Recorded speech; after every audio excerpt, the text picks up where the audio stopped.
Hi, this is Dorie Clark, and I am here with Ron Carucci. Ron is the author of the amazing new book released just this week. It's called To Be Honest, and we are here as part of the Newsweek weekly series Better. Ron Carucci, so glad to have you here. Oh, Dorie Clark, what a thrill. I could not wait for this conversation. I think this is like our seventh interview. I feel like we're really going to crack the code now.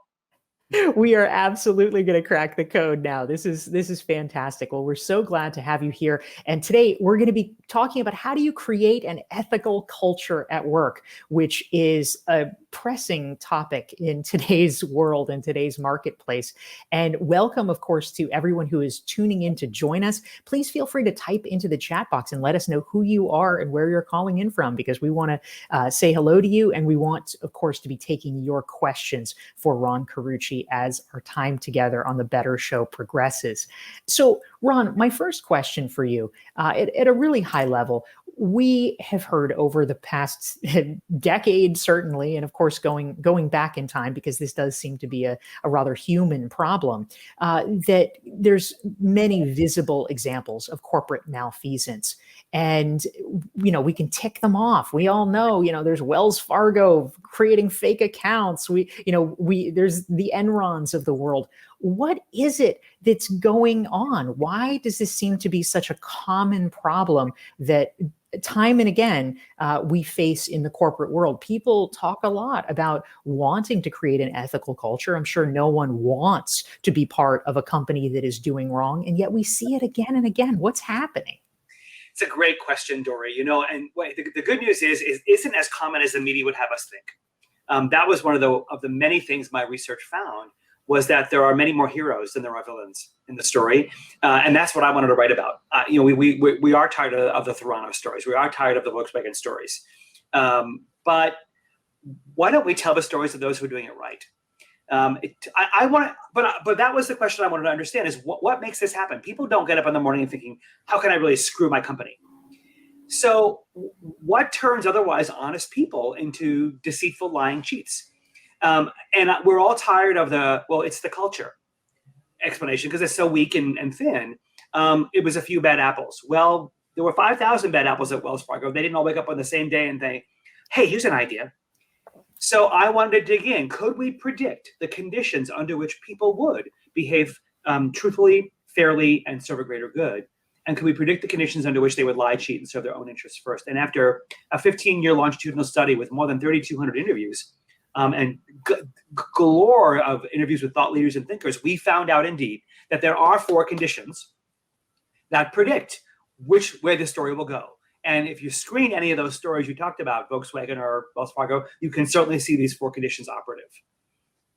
Well, that sounds exciting, Ron. Give us a clue here. What are the 4 conditions? We'll be going into more depth, of course, but I think we're all curious. At a high level, what is it that companies need to have in order to be able to create these ethical cultures that we all want? So it turns out that there's 4: clear and consistent identity, justice and dignity and accountability, transparency and governance, and unity across the seams of an organization. Let me tell you what they each mean. First of all those companies, Enron's statement of ethics and values was one of the strongest we'd ever seen, right? So they all have the words. They have missions and values and purpose statements. But turns out, if your actions and words don't match, if people's experience of those promises isn't consistent with your behavior, you are 3 times more likely to have people lie and cheat and serve their own interests first. But if actions and words do match, if people come to believe that this is who you say you are, you're 3 times more likely to have people serve a greater good and tell the truth and behave fairly. Without that, you've institutionalized duplicity. What you've told your organization is, around here, we say one thing and do another, and it's okay to do that. Accountability. So you never hear people run out of a room saying, wow, I love my performance appraisal, or my one-on-one with my boss was great. The process that ought to be the most dignifying and honoring in our companies has become the most demeaning and dehumanizing, because we've tried to neutralize sameness as if it's fairness by neutralizing. But the problem is, today, my remit isn't repeatable work. My remit is my analysis, my insight, my creativity, my ideas. They're as personal as to me. So the contributor and the contribution are so much more fused than ever. If I don't treat that contribution with dignity, and fairness, and you feel invisible, unseen, like you don't have an equal chance of success as everybody else, you're 4 times more likely to have people lie and cheat. But if people perceive it to be fair, meaning with dignity and justice, you're 4 times more likely to have people tell the truth and behave fairly and serve a greater good. Transparency and governance. We all love them. Meetings, right? If I walk into one at my organization, presumably there to contribute to some decision or problem solving, and I believe that the data being presented is honest, it's not being spun, it's complete, that my voice is welcome to dissent, that I can offer different alternative views to the situation, and that we're there with an honest agenda, you're 3.5 times more likely to have people tell the truth and behave fairly. But if I walk into that room and it's orchestrated theater, this is nothing but performance art. You've already made the decision, but you're making it look like I'm involved. The data has been spun to make me think a certain thing. And the last thing that you want is my honest opinion. And we're all colluding in the room. We all know what the bubbles above our head would say, but no one's speaking. If that's the case, now you're 3.5 times more likely to be that I'm going to walk out of the room and cheat and lie and leverage the confusion to my advantage. And lastly, the one that surprised us most, Dorie, was this issues of border wars, right? We all have silos. We all have fragmented work organizations. That's a natural part of scaling. But if those seams are stitched well, if marketing and sales, supply chain and operations, R&D and finance, all the places where you typically see scrumming happen in a unified, cohesive way, if there's mutual respect and regard, if conflict can be resolved well, and the parts are greater than the sum of the whole, the parts are not greater than the sum of the whole, now you are 6 times more likely to have people tell the truth and behave fairly. But if there's border wars, if it becomes we versus they, now you've fragmented the organization, so now you've fragmented the truth. So now my goal is not about finding the truth, but it's about making you wrong and me right. Now you're 6 times more likely to have people lie and cheat. The interesting things about the statistical models, Dorie, they're cumulative. So if you're great at all those things, you're 16 times more likely to have an ethical culture where people tell the truth, behave fairly, and serve a greater good. But if you're suck at all of them, you're 16 times more likely to wind up in one of those New York Times headline stories that you never wanted to be in. Wow, that is really powerful, Ron. Thank you for sharing that. It's such interesting research. And I'd just like to say hello to some of the folks who are joining us and tuning in here live. We want to say hi to Veronica from New Jersey. Anna's here from Vancouver. We have Cheryl. We have Lipika from New Delhi. We have Steve from Seattle. Joe from Stanton, Virginia. We've got Padma in New York. Todd in New York. Oh my goodness, this is fantastic. Jennifer's here from Chicago and Ludmila from Southern California. So we're so glad to have all of you and more. Please feel free to type your questions into the chat box for Ron Carucci. He is the author of the newly released book, To Be Honest, and he is talking about how to create an ethical culture at work. And of course, it's especially exciting for me because Ron is a longtime friend and colleague, and he is someone that I interviewed and featured in my new book, which is coming out in September. Ron is profiled in The Long Game. You can learn more and download a free self-assessment at dorieclark.com/long game. So Ron, this is such an interesting topic about, how do you create an ethical culture at work? One of the things that a lot of people have experienced, of course, over the past year is they've suddenly been thrown into remote work environments. And we're at a moment now where offices are somewhat beginning to open up, that we're seeing a hybrid workplace, whatever the heck that is going to mean. But I'm curious, when it comes to some of the important things that you are talking about in your book, like accountability, like how do you build relationships at the seams between departments and divisions that might normally be feuding, I would imagine that remote work might actually make some of those things more challenging. But what has been your experience? How do you think that work from home and the pandemic has actually impacted some of these important issues around creating an ethical culture at work? Yeah, a fabulous question, Dorie. I don't know that it makes it harder, but it does make it different. We're doing all of our design work and all of our transformational work virtually now across global teams. One of the things that actually doing it virtually enables is you can have more global teams, right? We're not having to fly people in and work at odd hours. We're actually having more global participation in some of that design work that crosses the seams. I think the people assume that the intimacy and trust are a function of physical presence. Physical presence certainly plays a role in trust-based intimacy. It isn't the only role it plays. I think a lot of times when people talk throughout the pandemic that the working from home and working remotely strained the trust on their team, I might have challenged them and said, I think maybe it revealed the lack of trust on your team. Because those teams that are cohesive, that are aligned, that really have created that sense of belonging, found creative ways to sustain it across the 3x5 screens we now look at each other through. So the question I would have for organizations who are struggling would be, what creative ways have you found to not make physical presence a factor in how you work cohesively, right? Collaboration and trust and relationships are not a function of physical presence. They're a function of how well you know each other, how well you have each other's backs, how well you understand what one another does, especially across a border where one of your cross-functional partners is your they. Oh, here they come again, wanting what they want. And it's just this instant bias. Well, what have you done to go build that bridge better? And how do you know whose they you are? And so you can learn those things as much as over a screen as you can in person over coffee. You can still have lunch with people, just bring your lunch to the screen, right? So there are plenty of creative ways that organizations have found really fun ways, having, DoorDash deliver lunch to people's houses at the same time, right? So I would challenge people who are getting stuck in the whole, we have to be all in the same conference room for it to count as teaming, to say, this situation right here is not a constraint. It's an opportunity, and it's a redirect, but you have to be creative.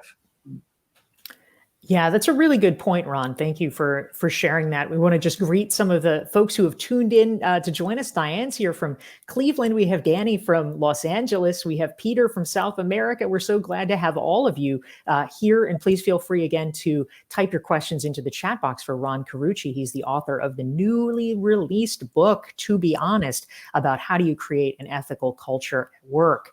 Now, Ron, I can imagine there's a scenario where perhaps there's someone who's an individual employee. They feel like something is not right.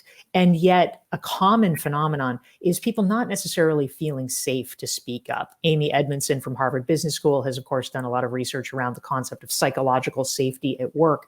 If you are that person, if you feel like something is not quite kosher at your company, what can you do to sort of raise the alarm? And on the flip side of the equation, if you are a company that genuinely would like to make things easier for people to speak up, what are some of the things that can be done to facilitate that? Amy was actually one of my interviewees for the book. She was terrific support, and she gave a great endorsement for the book as well. So psychological safety is not a silver bullet. In each one of those statistical factors I mentioned earlier, psychological safety was 1.03. Of each one of them, right? So anywhere from 20 to 40%. So it's not everything. The first thing I would tell people who are feeling hesitant about speaking up is to really challenge your assumptions. Are you really confident your voice and your ideas aren't welcome? Are you really sure that there'll be retaliation or retribution? Or the two biggest things we know about that is that either people fear retaliation or they feel futility. They feel like it won't do any good anyway. And really test whatever biases are holding you back about whether or not it really is safe or not.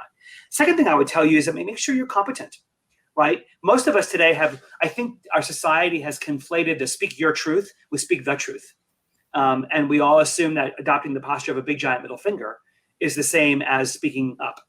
And you want to make sure that what you say can be heard and acted upon. You have two choices. Do you want to affect good change, or do you want to be right? And if you have a moralizing superiority tone of anger and frustration in how you speak truth to power or how you raise your concerns, you have to really question whether or not what your motivation is in the first place. But there's a competence to this, right? James Dieter just wrote a great book called Choosing Courage, and in it he teaches about what competent courage looks like. So make sure you have, and rehearse it, practice it, practice on somebody else. For those who need to be the welcoming minds and welcoming hearts to those spirited voices, are you modeling vulnerability? Are you going first? Are you letting people know that you value their voices? Are you inviting dissent in the room? Are you asking for dueling fact bases in your meetings? Here's the standard you have to ask yourself as a leader. It's hard, but it's real. If somebody is not coming into your office 2 or 3 times a week, regularly telling you something that makes you uncomfortable to hear, be very confident your leadership sucks. Wow. That's hardcore, Ron. It's that simple. Because if you're assuming that nothing worthy of your discomfort is happening, then you're dumb. But the question you have to ask yourself is, I know I'm the topic of a dinner table story at night in their homes. Do I know what stories they're telling? Am I helping shape the narrative of what they're telling? And if I don't know, or they're not coming to me, you need to wonder about why. Because there are undiscussables in your midst, right? If you're not creating pathways for them to be surfaced and addressed and welcome, even when they're painful to hear, even when it's about you, if your response is not one of gracious, you don't have to act upon everything you hear, but if you get defensive, if you bristle, even if you have subtle cues that send a message of, I didn't want to hear this, they won't come again. Yeah, really interesting point. Thank you for raising that. And a great question came in from Sheridan. She says, finding ways to get to know each other so we aren't seen as they is so important, especially when you're working remotely. But it takes time. And a lot of people say they're just sick of being on online videos. They don't want to do it anymore. And so do you have thoughts, Ron, about ways to get people to actually take the time to get to know each other virtually so that we can build some of these relationships and build some of these trusts, build some of the trust when people are just, so sick of being on Zoom already? What are your thoughts about that? Fabulous question, Sheridan. Well, the first thing I would say is make it fun. So often we show up to Zoom meetings with no agenda and people ramble and wander, talk over each other, and it's exhausting. But whenever we choreograph what we call seam startups, where we bring people across teams together, we structure the conversation. So and Zoom has the great breakout feature where you can put people in pairs to do this. But the first question you have to ask in a conversation with somebody across the function is, what value do we create together? In other words, what's the thing that we do together that neither of us could do apart that creates value for our organization? The second question is, what do we have to be good at to create that value? What aren't we good at now? And how are we going to sustain trust with each other as we create that value together? Once you've nailed down the common ground of value, you can stop doing the whole, I do my part and throw it over the wall and you do your part, or your part is annoying to my part, and get past the we-they thing and make your they part of your we. One of the things I wanted to learn about people in that situation of we-they was, how do people who have been in horribly difficult circumstances find it out? I actually went to LA and interviewed two members of former rival gangs, one from the Crips, one from the Bloods. These kids should have grown up hating each other. They should have been dead.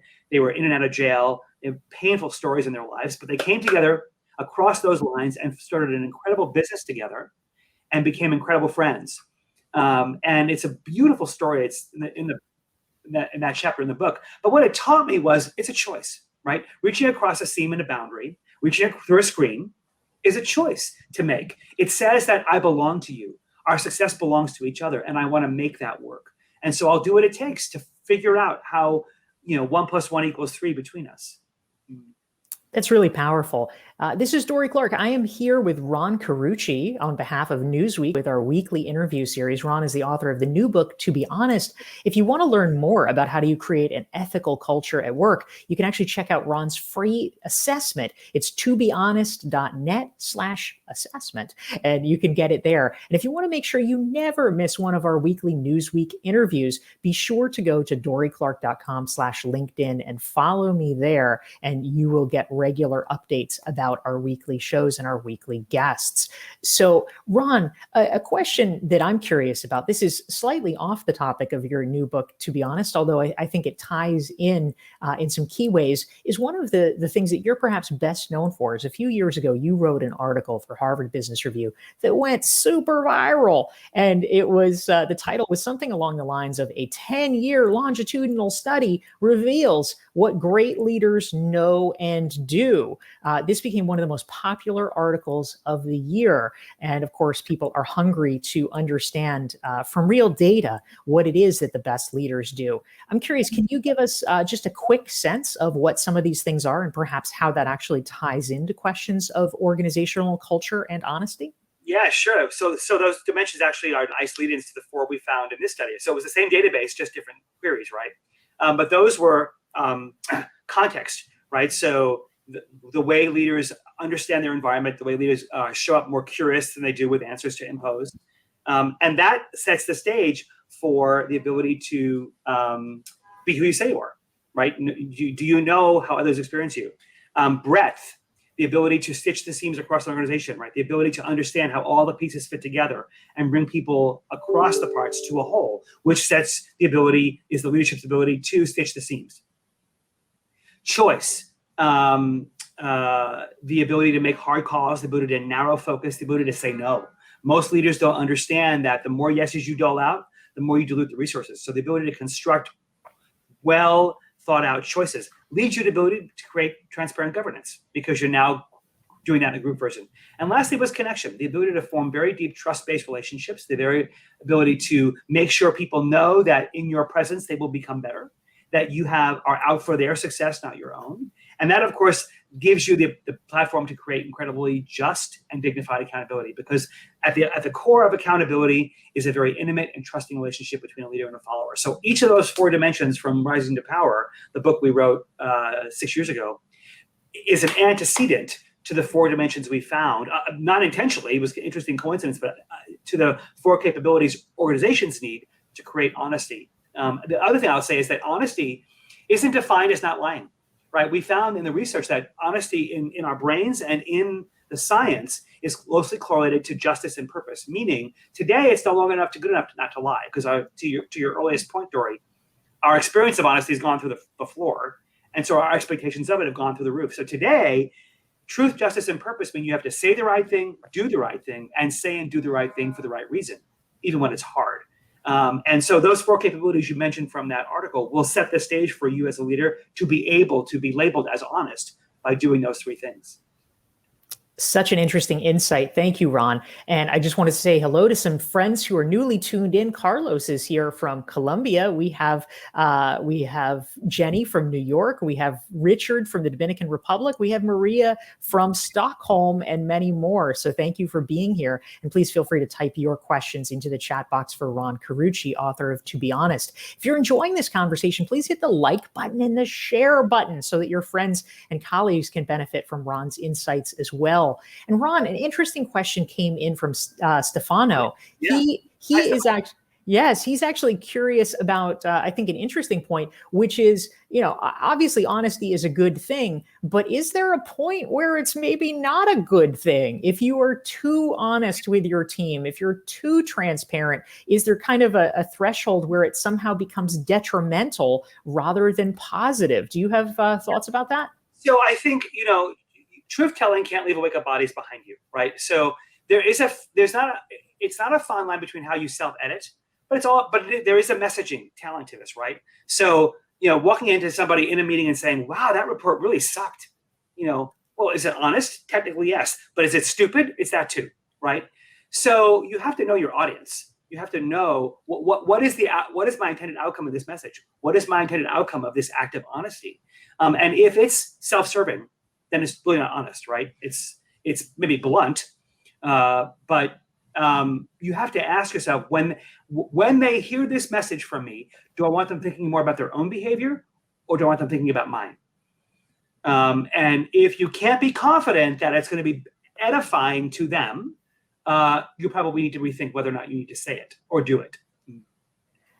Really interesting point. I think that distinction is quite valuable, Ron. Thank you. And a great question came in from Jennifer, who is herself an expert on mergers and acquisitions. She said during a merger that's taking place or an acquisition, when people are fearing for their jobs, they're often not necessarily honest. They might claim that they can do certain work that they can't really do, overstate their capabilities, et cetera, because they're afraid of losing their jobs. So if that's the case, how do we actually address and mitigate that behavior when, people are a little freaked out, they're acting under duress? What do we do, Ron? I love the question, Jennifer. And the context, of course, you're the expert in this, Jennifer, but the context is always so rife with deal fever, with dishonesty. Very often the deals were ill-conceived to begin with, right? I'm facing this in a big, one of my largest clients today who just did a massive merger. And then you have words like legacy this, legacy that. The problem is it's rooted in the question of identity, right? I'm grieving the loss of what I knew myself to be in an old environment, and I don't know who I am in this new environment. And so to gather a sense of safety and a sense of security, I'm going to make up an identity that is what I think you want to hear so I feel like I fit in, right? So the powerful thing for those who are running an integration or doing the social integration of a merger, you need to make sure it's safe for people to be who they are. And from the very beginning, people have to have the chance to introduce themselves, talk about what they're proud of, and not like they're auditioning, right? But talking about who they are. And if you don't do the social integration across those seams, you end up with legacy this and legacy that for years, right? So the question is rooted in one of what is this new thing I belong to? And do I feel like my success belongs to it? And do I want to make sure its success belongs to me? And that begins by making sure that people feel like they belong to each other across that newly formed family. It's a really useful framework, Ron. Thank you. Again, we are coming into our denouement. We have time for one or two more questions, but we are here with Ron Carucci. He's the author of the new book, To Be Honest. And if you want to learn more about creating an ethical culture at your company, download his assessment, tobehonest.net/assessment. And if you want to make sure you never miss one of our weekly Newsweek shows, you can go to dorieclark.com, sign up, enter your email address. You can get one of my self-assessments, and you will receive regular updates about these conversations, including our conversation that is coming up imminently. Our next guest, I'm pretty sure I know who it is. Hold on. Who is our next guest? Oh my goodness, it's true. The rumor is true. It is Douglas Conant, the former CEO of Campbell's Soup Company, is going to be our special guest next week.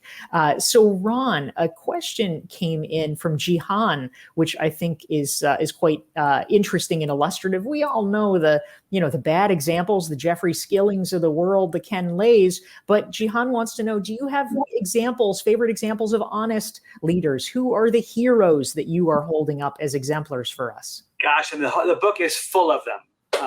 So Hubert Joly, the former CEO of Best Buy, whose book is also just out, Heart of Business, who is an incredible story in the book, who wrote a generous endorsement for the book, is a wonderful example of this. Ed Townley from Cabot Creamery is in the book. Ginger Graham from Guidant Corporation in her reign from the 90s to the 2000s. Jacinda Ardern in the way she led New Zealand through the pandemic. She's a story in the book. So there are endless examples of heroes that I wanted to showcase because I think we'd all be proud to emulate and follow them. And the book reveals very practical ways they lived out their story so that we can actually, incorporate what they did into our stories. Yeah, I love that. That's really great. Ron, a question came in from Padma that I think a lot of people might be wondering about. She wants to know if you're a startup, if you're a purpose-driven company, someone who's a little bit smaller, maybe has less resources than some of the big guys out there. How can you compete successfully with them, knowing that they can totally outstrip you in terms of marketing? But let's say you have a real sense of mission, a real sense of purpose, but you're at a financial disadvantage. What can you do? Do you have thoughts about that? Absolutely. Well, first of all, a lot of the bigger guys, I saw your chocolate example in the chat here, they're purpose washing, right? And the good news, if you read all the research in the first chapter, I think you mentioned that you had read it, consumers see right through purpose washing. They're not going to buy it. They will be loyal to brands that are genuinely purpose-driven and serving a greater good. You can even command a more premium price. The thing I would say strategically to a startup is you have to stay in your swim lane. Don't try and be somebody else. Be who you say you are. And for whatever the cause is you serve, stick with it. You're not going to become them at scale overnight. But if you truly are serving a greater cause, the internet and the ability to, depending on what your product is, the ability to have a global marketplace has neutralized a lot of advantages of scale for now. And the nimbleness you bring and all the platform businesses that are out there that help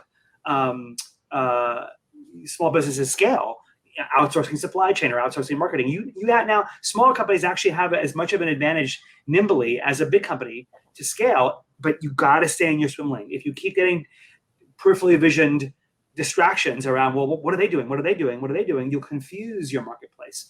So it's very important that if there's a purpose you want to serve, stick with it. All the greats, Tom's, Patagonia. Patagonia is a great case study in my book. Vincent Stanley, who's the head of their philosophy, talked to me for hours, and it's a brilliant story. But they're at it for 40 years now, right? Stay the course. And as our wonderful host here would say, it's a long game. So stay the course and stick with it. And if you're true to your purpose, you will be the success will be true to you. Your marketplace will reward you. But you can't be true to yourself until you're true about yourself. Powerful advice for all of us. Ron Carucci, thank you so much. This is Dorie Clark. I'm here with Newsweek in our weekly show, Better. We've been talking about how to create an ethical culture at work.